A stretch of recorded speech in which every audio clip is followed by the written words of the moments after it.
Tapi bersedihlah pecinta-pecinta kucing sekalian, kucing saudara-saudari tak ada dalam syurga. Semuanya jadi debu.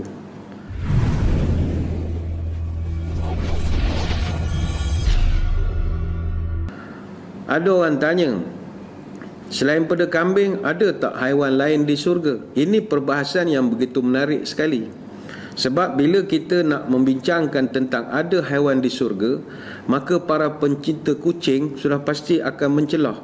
Boleh tak kucing saya masuk syurga? Ada orang yang terlampau sayang kepada kucing peliharaannya sampai dia nak kucingnya itu duduk dengan dia lagi di syurga.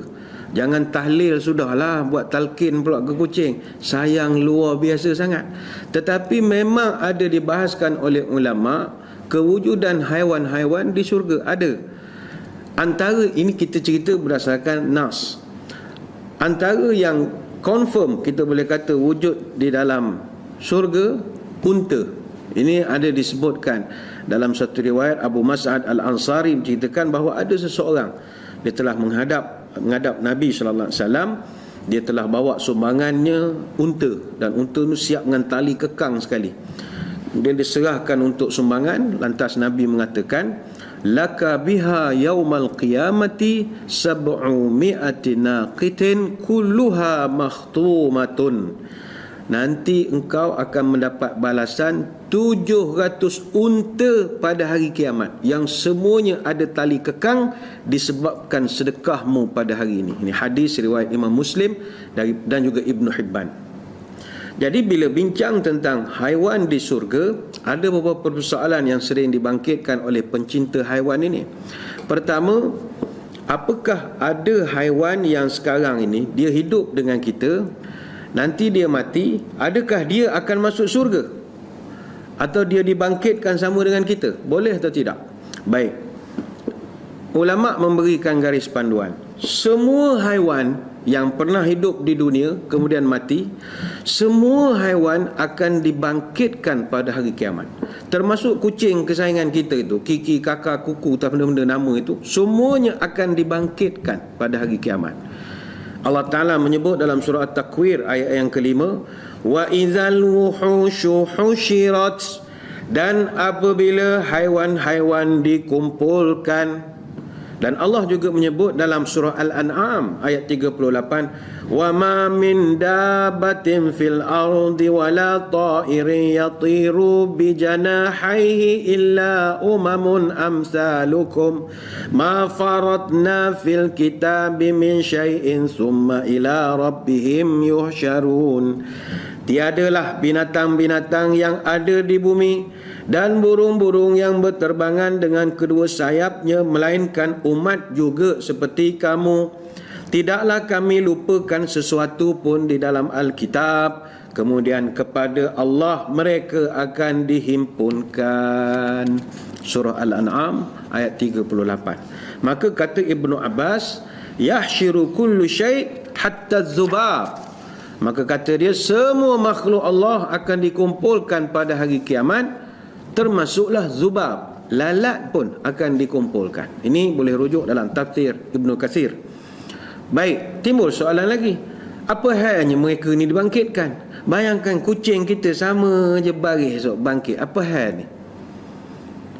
Kata para ulama, kesemua haiwan ini dibangkitkan untuk dikisos ataupun diberikan pembalasan atas kesalahan yang mereka lakukan sesama mereka. Dia dalam dunia haiwan, dia ada kehidupan dia. Jadi dia pun ada buat kezaliman sesama dia, dia akan dikisos. Dia akan diberikan hukum balas. Dalam satu riwayat daripada Abu Hurairah radhiyallahu anhu, la tu'addunnal huquqa ila ahliha yaumal qiyamati hatta yuqada lisyatil jalha'i minasyatil qarna'i. Nabi menyebut, sungguh semua hak akan dikembalikan kepada pemiliknya pada hari kiamat, hingga kan akan dikisos daripada kambing yang tidak bertanduk kepada kambing yang bertanduk, yang gemar ataupun yang pernah menanduknya. Ini hadis riwayat Imam Ahmad dan Imam Muslim. Jadi kambing-kambing, haiwan-haiwan yang bercakaran sama mereka ini, yang boleh menyebabkan kematian, kecederaan dan sebagainya, yang buat kecederaan ini semua akan dikisos berdasarkan hadis ini. Selepas mereka dikisos, apa jadi? Adakah mereka akan masuk neraka atau masuk surga? Kata para ulama berdasarkan nas yang mereka kaji, selepas haiwan-haiwan ini dikisos, mereka akan dijadikan debu-debu berterbangan. Jadi bersedihlah pecinta-pecinta kucing sekalian. Kucing saudara-saudari tak ada dalam surga, semuanya jadi debu. Kata Abu Hurairah radhiyallahu anhu, yaqdillahu baina khalqihil jinna wal insi wal bahaim wa innahu la yaqidu yawma idzil jamma'a minal qarna. Allah akan menegakkan qisas antara semua makhluknya, termasuk kepada jin, manusia dan binatang.